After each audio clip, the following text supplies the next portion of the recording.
My name's Alex. I'm 42 years old, a senior engineer at a mid-sized firm in San Diego.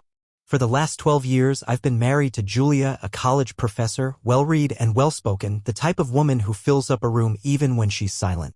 People always said we were that rare couple who made each other better. And honestly, for a long time, I believed them. The funny thing is, when your life looks solid on the outside, no one ever thinks to ask what's really going on behind the front door. This past year had been strange, but I'd been too distracted with work to think much of it. Project deadlines, management changes, and late nights at the office had blurred everything. And Julia, she always seemed busy too. Lectures, student conferences, department dinners.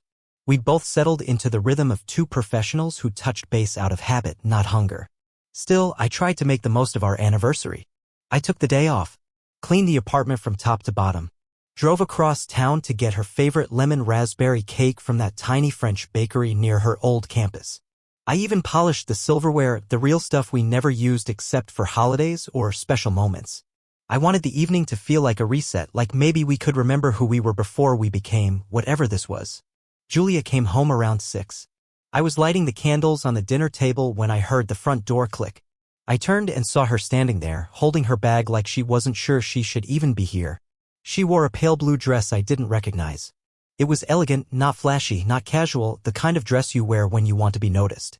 Her hair was curled differently than usual. Subtle makeup, nothing over the top. She looked intentional. "Hey," I said, smiling, trying to break through the tension I hadn't even realized was in the air. She smiled back, tight, brief, then walked into the bedroom without a word. I waited, poured the wine, checked the food. 30 minutes passed. When she finally came out again, she was standing straighter as if she'd rehearsed something in the mirror. Her hands were folded in front of her and she didn't sit down. Instead, she just stood there like a teacher about to deliver hard news to a student she cared about. "I've been thinking," she began, and I already felt my stomach tighten. That phrase, "I've been thinking," is never followed by anything simple. "I think we should spend tonight apart. Just one night. It's something I need to try." I blinked. My hand tightened around the stem of the wine glass, but I didn't say anything yet. "Try what?" I asked finally. She hesitated. "Just space. A night to be on my own. No expectations. I've read about this kind of thing, couples doing short, intentional separations to reflect. I think it could be good for us. Good for us." I repeated. She nodded, avoiding my eyes. "I'm not saying anything's wrong. I just think maybe we're stuck in a loop. And trying something new might wake us up a little." I stood there, across the table from her, with the candles flickering between us like we were strangers in a restaurant forced to share the same table. "Why tonight?" I asked quietly. "Of all nights, why our anniversary?" She sighed. "Because it matters. If we're going to do this right, it has to mean something. Otherwise, it's just another random Tuesday." That's when I realized this wasn't about space or reflection. This wasn't an idea that had come to her today. It had been brewing. Planned. And tonight was chosen not in spite of our anniversary, but because of it. I didn't yell. I didn't accuse. But something in me froze over. I looked at her, really looked at the polished hair, the new dress, the carefully neutral expression. I'd seen that face before. Not on her, on other people. Clients trying to break a contract without admitting fault. Engineers presenting data that deliberately avoided the obvious conclusion. "You're sure it's worth it?" I asked her. My voice was flat. Not angry. Just detached. Julia opened her mouth, then closed it again. She didn't answer. I nodded. That was enough. Without another word, I turned around, walked to the kitchen, and picked up the box with her gift. A first edition of Beloved, the Toni Morrison novel she'd written her dissertation on. I'd spent 3 months tracking it down, negotiating with collectors, even paying extra to have it restored and rebound. Now, holding it in my hands, it felt like some ancient relic from a marriage that no longer existed. I set the gift down gently on the hallway table. Then I grabbed my coat and walked out the front door. No shouting. No door slamming. No dramatic goodbye. Just silence, the kind that says more than any speech ever could. I didn't know where I was going. I just knew I couldn't stay there. Not in a home where love had been replaced by experiments and anniversaries were a chance to test solitude. The streets were quiet. San Diego has this way of softening at night. The ocean air blurs the streetlights and the city hums like it's whispering to itself. I walked for blocks, past cafes full of laughter, past people holding hands, past windows glowing with television blues and bedtime lamp golds. And all I could think about was how easily someone can leave you without ever walking away. That night, I didn't sleep. I didn't eat. I didn't cry. I sat on a bench near the harbor until the sky shifted from black to that uncertain gray before dawn. One night apart, she'd said. But something told me that night was only the beginning. I walked back home the next morning with the slow, reluctant steps of someone headed toward a crime scene because that's what it felt like. Like something sacred had been violated. And while there was no broken glass, no signs of a struggle, the silence inside that house was loud with betrayal. I hadn't texted Julia all night.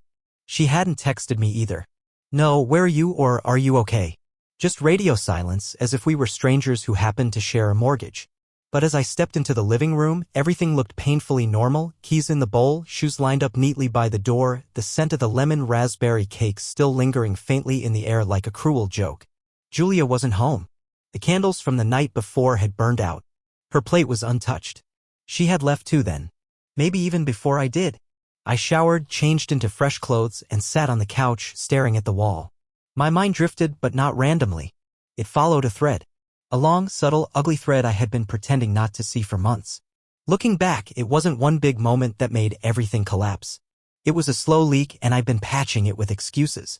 It started about a year ago when Julia began taking weekend conferences in Los Angeles. At first, I encouraged it. She was ambitious, passionate about her research, and I respected that. But then came the third trip in 2 months, and every one of them last minute, booked without discussion. I'd offered to tag along once, make a weekend of it, explore the city while she worked. She smiled politely and said, "It's really just boring academic stuff, you'd be miserable." I let it go. But the distance grew. Then there were the dresses. Not many, but enough to notice, elegant, expensive pieces she never wore around me. I once found a silk blouse still in its boutique packaging, tucked in the back of her closet with the tag still on. When I asked about it, she said she bought it on sale for an upcoming faculty event. But I never saw her wear it. Not once. Her phone became another red flag. Julia had never been secretive. She used to leave her phone face up on the table. She'd hand it to me without hesitation to look something up or change a playlist. That changed gradually. Notifications started disappearing. She switched to using her laptop more for messaging. One night, as we lay in bed, I noticed her typing furiously under the covers. When I asked who it was, she muttered, "Just a colleague." I didn't ask which one. I didn't want to know. But now I realize I should have. There was one night I can't stop thinking about. We were on a short trip to Santa Barbara. I'd planned it as a surprise, trying to inject some life back into whatever was fading between us. She was grateful at first, or pretended to be. But on the second day, she disappeared for nearly 4 hours. She claimed she had an urgent call with a student advisor back home. "It's a long story," she said, waving it off like a mosquito. But when I offered to bring her lunch wherever she was, she insisted, "No need. I'll grab something while I'm out." She came back flushed, hair windblown, phone dead. I remember noticing her makeup had been reapplied, lightly but clearly. I asked how the call went, and she blinked, paused, and said, "Oh yeah. It was exhausting." Then she changed the subject. I buried the doubt. But now, sitting in the quiet aftermath of what should have been our anniversary, those moments came rushing back like pieces of a broken mirror, sharp, disjointed, but forming one unmistakable image. Julia had been drifting away long before she asked for that one night apart. I didn't want to believe she was having an affair. Honestly, even now, I wasn't sure if it was physical. But emotionally? She was elsewhere. With someone else. Some part of her had already shut the door on us. That afternoon, I did something I'd never done before. I went into her office. It was our shared space, technically. We had a study at the back of the apartment. Her books lined the left wall, mine the right. A big window looked out over the neighborhood, and we each had our desks, our rituals. But over time, I stopped going in there. It became her space, her sanctuary. The first thing I noticed was the folder on her desk. Open, as if left in a hurry. Inside were printouts of emails, correspondence with someone named Jason T. I'd seen the name before. He was a fellow professor at her college, maybe 5 years younger. They'd done a few panels together. The emails weren't romantic. Not overtly. But there was something in the tone, the way she described me, or rather, didn't. In one, she wrote, "Sometimes I feel like I'm disappearing into someone else's version of life. Do you ever feel like you're acting in someone else's story?" Another one read, "Thank you for last weekend. Felt real. Like I could breathe again. Last weekend." That was when she said she was in LA for a conference. I remember because I sent her a picture of the sunset from our balcony. And she replied 3 hours later, just a thumbs up. I closed the folder and sat down in her chair, feeling like I'd broken some sacred code. But what was sacred anymore? Our wedding vows? Our anniversary? Everything felt like a lie wrapped in habit. That night, I didn't confront her. She still wasn't home. I didn't call or text. I wasn't ready for answers. I wasn't sure I could handle them. I needed time to collect the broken pieces of myself and decide whether I even wanted to glue them back together.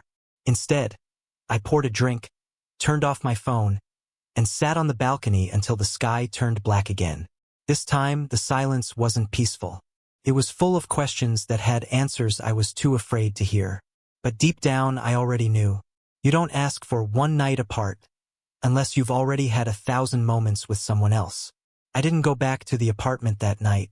Something in me couldn't. I checked into a small hotel not far from downtown. One of those quiet, tucked-away places with outdated carpets and polite silence in the hallways. The kind of place people go when they don't want to be found, or when they've just found out too much. I didn't sleep. Not really. I laid there on the bed, fully dressed, staring at the ceiling and listening to every creak of the building. My phone buzzed twice. Once from my boss asking if I was okay, and once from Julia. She didn't leave a message, just sent a single text. "Are you safe?" I didn't respond. I didn't feel like rewarding her with an answer to a question she hadn't earned the right to ask. By morning, I realized I'd forgotten something. Cash. Most of what I had on me was in my wallet, which was still in the drawer by the front door back home. I'd left the house so fast that night that I didn't take anything except my phone and keys. I figured Julia would be at work by then. It was early, barely past 7 a.m., and she had a class every Thursday at 8. So I figured I'd sneak in, grab what I needed, and leave before the echo of her voice had a chance to fill the rooms again. But I was wrong. The door wasn't locked. At first, that didn't surprise me. Julia often forgot to lock it in the mornings. But then I stepped inside, and the sounds told me everything I needed to know. Voices. 2 of them. Low. Familiar. I moved slowly, instinctively quiet, as if silence could somehow protect me from what I was about to see. The hallway seemed longer than usual. My heart was hammering so hard I thought it might echo through the drywall. I stopped just before the living room and listened. It was her laugh that made me freeze. That laugh. Not the one she gave students or colleagues. Not the professional chuckle I'd heard in lecture halls or over Zoom calls. No, this was different. Int asterisk mate. Relaxed. The kind of laugh you let out when your guard is down, when you think the world outside doesn't exist. And then his voice. Soft, warm, and unmistakable. Jason. I didn't need to see them to know. But I looked anyway. They were on the couch. She wore that same pale blue dress from our anniversary night. Her feet were tucked under her, like she belonged there, like she'd done this before. Jason was beside her, not touching her exactly, but close. His arm draped along the back of the couch, fingers casually brushing her shoulder every so often. They were drinking coffee, laughing, talking like a couple who had shared 100 quiet mornings together. The sight knocked the wind out of me, but I didn't move. She hadn't noticed me. Neither had he. I stood in that hallway, the same hallway where she once greeted me after work with a kiss, where we used to leave notes on the mirror for each other, where I once dropped to one knee and asked her to build a life with me. And now, this. I didn't shout. I didn't confront them. I didn't give them the satisfaction of knowing I was crushed. Instead, I turned around, walked back down that hallway, stepped out into the sunlight, and let the door close softly behind me. It wasn't until I hit the sidewalk that I realized I was shaking. I walked for what felt like hours, the city blurring past me in pieces, dogs barking in backyards, joggers with earbuds, the smell of brewing coffee from open cafes. Life continued, indifferent to the fact that mine had just crumbled. That image, Julia in that dress, smiling at Jason like he was her home, it wouldn't leave my head. I ended up at the marina, sitting on the same bench where I'd spent the night after our anniversary. The irony wasn't lost on me. 1 week ago, I'd been trying to convince myself this was just a rough patch. Now I was staring down the undeniable truth. She wasn't confused. She wasn't trying something new. She had already made a choice. I had just been too blind or too trusting to see it. By noon, I checked out of the hotel and went back to the apartment one last time. This time, it was empty. I packed a bag, just the essentials. Clothes, laptop, chargers, a few books. The kind of things you take when you know you're not coming back, but you're not ready to say it out loud yet. Her gift, the first edition of Beloved, was still sitting on the hallway table, unopened, untouched. I took it with me, but not for sentimental reasons. I took it because it was mine, because I had poured time, money, and meaning into something that clearly meant nothing to her. And I refused to let it rot in the ruins she left behind. Before I left, I stood in our bedroom for a long time, staring at the bed where we used to dream together. Now it was just a reminder of how far we'd fallen, of what I'd ignored, of what she'd chosen. I left the keys on the kitchen counter. And just like that, I was no longer a husband. I was something else, something in between who I had been and who I'd have to become. Later that day, I got a message from her. A full paragraph this time. "Alex, I'm so sorry. I didn't mean for you to find out that way. Please, can we talk?" I didn't reply. What was left to say? I'd seen enough, heard enough, felt more than enough. And in the silence that followed, I finally began to understand what people meant when they said betrayal isn't just about S*X or secrets. It's about the quiet choices, the ones made in the dark, the ones where someone decides, without ever saying a word, that your heart is disposable. A week passed. Not a word from me. Dozens from her. The first couple days, Julia tried to keep it measured, like she thought we were just having a disagreement, something that could be smoothed over with enough carefully chosen sentences. Her messages were calm, rational, sprinkled with concern. "Can we please talk? I think we both need clarity. You don't have to forgive me, but at least let me explain." By the third day, her tone cracked. The sentences got longer, more desperate, messy. She showed up at my office unannounced. Security called up to ask if I was okay taking a visitor. I told them no. I didn't even walk to the window. I kept my head down at work, tried to fake focus, but my mind kept dragging me back into that apartment, back to the hallway, back to the blue dress and the coffee cups. It was all too clear now. There hadn't been one moment that changed everything. There had been a series of quiet betrayals, each one a pinprick in the fabric of what we had, until it tore. But by Friday night, something in me shifted. Maybe it was the exhaustion. Maybe I just had enough of being the broken one. Or maybe it was this bitter little thought that crept in and wouldn't let go. She wanted a taste of freedom. Let her choke on it. So I wrote her back. A letter, not a message. Something deliberate. Not emotional. Not angry. Just final. I started with what she always wanted. Honesty. "Julia, you asked for one night apart. What you didn't realize was that you already took it, and many more before it. You said you wanted space. You got it. Now I'm giving you a choice. You can have freedom, truly. But it won't be on your terms. It'll be on mine. You said you wanted to try something different. Okay, let's make this simple. Let's both spend one night with someone else. Fully aware. No lies. You pick someone.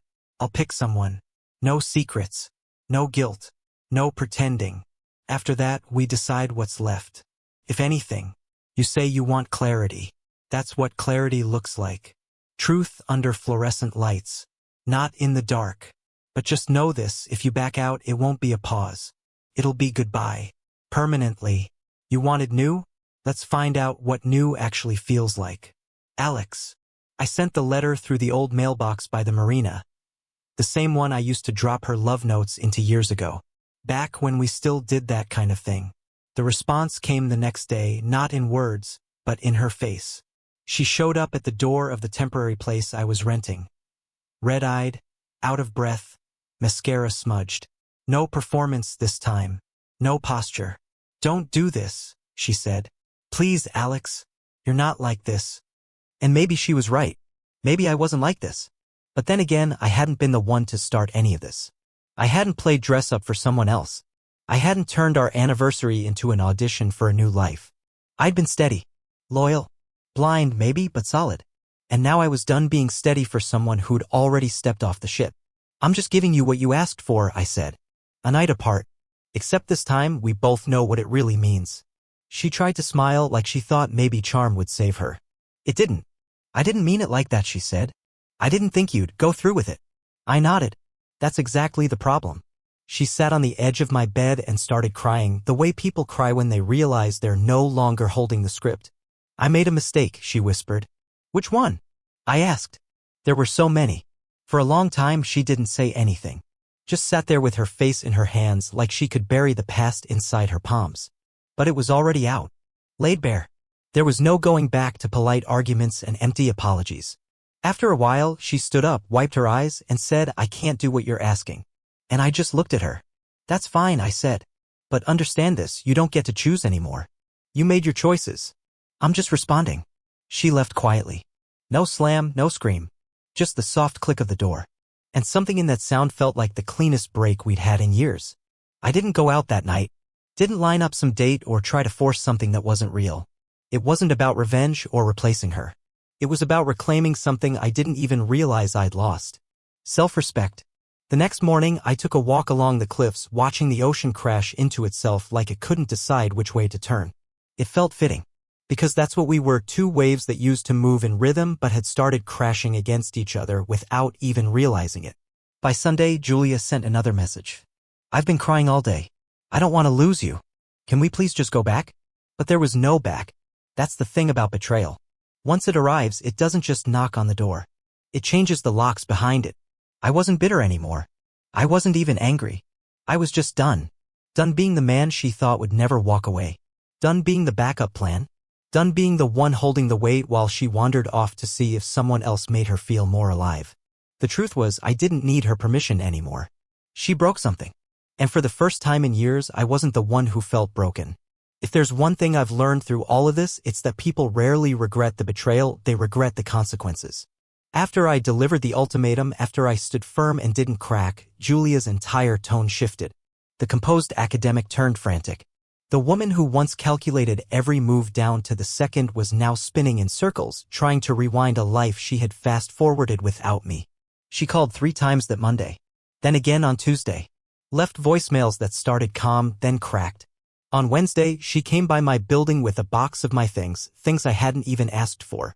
Inside were my old college hoodie, a watch she'd bought me for our 10th anniversary, a framed photo of us on the cliffs in Big Sur, one of those windy days where you're squinting and smiling at the same time. Her hands were shaking when she handed it to the receptionist. She said she's not leaving until you talk to her, the receptionist told me with a sympathetic glance. I told her to tell Julia I was in a meeting. I wasn't. I was in the break room, drinking coffee, staring at the box like it was a coffin full of ghosts. I didn't open it. Didn't need to. I already knew what was inside. The same things that had been inside our life, good intentions, beautiful images, all of it smothered under layers of what used to be. That night, she texted again. I messed up. You're right about everything. Can we please just have dinner? Just dinner. I need to talk to you in person. I didn't respond. I wasn't trying to punish her. I just didn't believe in anything she could say anymore. Words had lost their weight. She'd already said everything that mattered, not with her mouth, but with her choices. But by Friday, I gave in, not to her, but to curiosity. I agreed to meet. Public place. Early dinner. Neutral ground. We chose a little place near the harbor, one we used to visit when we first moved in together. I remembered the booth before I remembered the menu. She was already there when I arrived, sitting up straight, wearing something modest. Not the polished, too perfect version of herself I'd seen with Jason. No makeup. Just Julia. Or at least the version she wanted to present now. When she saw me, her eyes filled with something between hope and panic. Thank you for coming, she said softly. I nodded and sat down. No handshake. No hug. Just air between us. For the first few minutes, we didn't talk much. She tried to smile, made a comment about how the place hadn't changed at all. I didn't humor her. I wasn't here to share memories. I was here to hear the truth if she was finally ready to offer it. She started slowly. I didn't sleep with him, she said. I didn't respond. I know that probably doesn't change anything. But I need you to know it wasn't about that. It was something else. Still, I said nothing. Just looked at her, letting her sit in the silence she used to fill with lectures and stories and laughter. It started with texts, she admitted. Late ones. At first, it was just about school, about work. But then we started talking about other things. Life. Regrets. You and I had drifted so far apart and I didn't know how to talk to you anymore. That line, I didn't know how to talk to you anymore, hit harder than I expected. Not because I believed it justified anything, but because it wasn't entirely false. Somewhere in the hum of ordinary days, we had stopped reaching for each other. But while I kept showing up, she had quietly checked out. She kept talking. I felt invisible. Not because of anything you did, just because of who I'd become. I didn't feel like a woman anymore. I felt like a role, a wife, a professor, a scheduler of things. With Jason, I felt noticed again. Not adored. Just seen. She said it like a confession. But to me, it sounded more like a deflection. I leaned forward finally. Julia, I said, voice steady, do you think I didn't feel invisible too? Do you think I didn't wake up some mornings and wonder if you saw me, really saw me, or if I'd just become part of the furniture? She blinked, caught off guard. I did everything I could to hold this together, I continued. I planned our anniversary. I bought you the book you once told me you could never afford. I listened every time you vented about department drama. I supported your ambitions, never once asked you to slow down for me. But you chose to explore your emptiness with someone else. She didn't interrupt. Just nodded. Slowly. Like the weight of my words was finally crushing the excuses she'd been clinging to. I know, she said. And I hate myself for it. I didn't believe that. Not entirely. She hated the result. Not the act. Not enough to stop it when it counted. Then came the line I'd been dreading. I want to fix this, she whispered. Please. I'll do anything. There it was.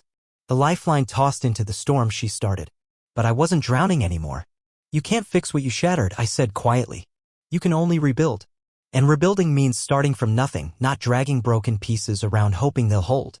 A tear slid down her cheek. Not the dramatic kind, the quiet kind, the real kind. But I couldn't let it move me. You're not the only one who's been grieving, I said. I just didn't use someone else to do it. She reached for my hand across the table, but I pulled back. I forgive you, I said. Not because you asked for it, but because I refused to let this define me. She looked up at me then, eyes full of hope. But that doesn't mean I want you back. Her face crumpled. The server arrived just then, a painfully awkward interruption. We both waved them off. No food had been ordered anyway.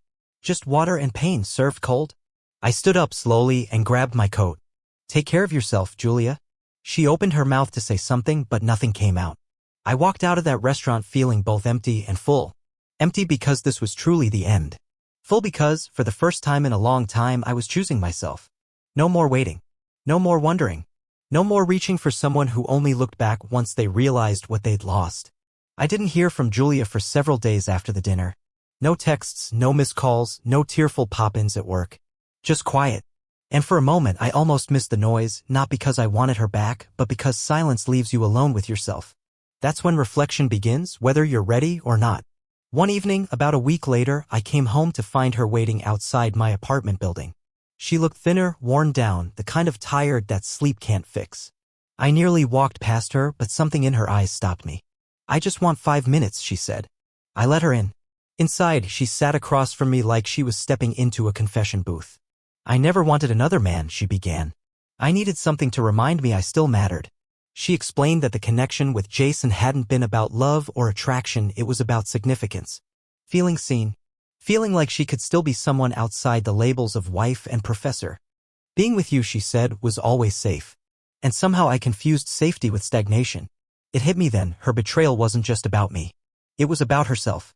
The version of Julia who felt lost, who wanted to rewrite her story without tearing out the pages